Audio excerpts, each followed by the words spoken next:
ওই জাহেলিয়াতের সময় Abdul Muttalib এই কথা বলে না, ও আমেনা, তোমার সন্তান দুনিয়ায় আসলে কে দেখাশোনা করবে, লালন পালন করবে?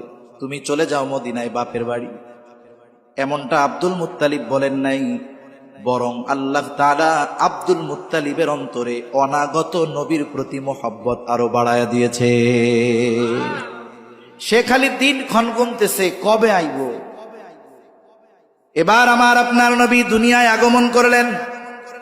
আব্দুল মুত্তালিব কত খুশি হয়েছে, যদিও জানে তার বাবাও নাই, বাবার সম্পদও নাই, একজন ইয়াতীম। কত খুশি হয়েছে। ঐতিহাসিকেরা লিখে আব্দুল মুত্তালিবের 10টা সন্তান ছিল। কয়টা সন্তান? আল্লাহর কাছে দোয়া কইরা 10টা সন্তান নিছে। যখন বারবার স্বপ্নে দেখতেছে জমজম কূপ খননের ইতিহাস, পুনর্খননের কষ্ট হইতেছে খুঁড়তে, তখন তো আর বেকু মেশিন নাই।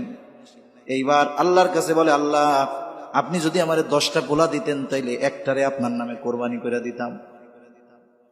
আল্লাহ তাআলা 10টা সন্তান দিয়েছে তাকে। আব্দুল্লাহকে অনেক মোহাব্বত করতেন। এইবার মনে পড়ে গেছে, ওয়াদা তো করছিলাম একটারে জবাই দেওয়া, এখন দিমুকারে লটারি করে প্রত্যেকবার আব্দুল্লাহর নাম উঠে।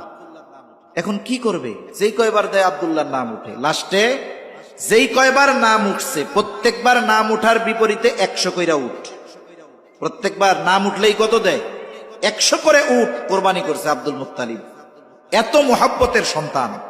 ওই সময় এক একটা উট মানে এখনকার এক একটা প্রাইভেট কার, মরুর জাহাজ, উট। এত মোহাব্বতের সন্তান।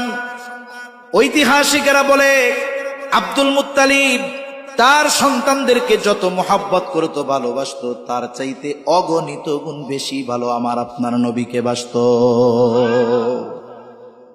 নবীজি ইয়াতীম, বাবার সম্পদ নাই। হালিমাতুস সাদিয়ার ঘরে গেছে, ওইখানেও মোহাব্বত।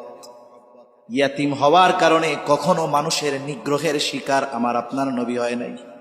আর যে নবীর চেহারার দিকে তাকাইতো, তার অন্তরেই আমার আপনার নবীর প্রতি মোহাব্বত জাগ্রত হয়ে যাইত।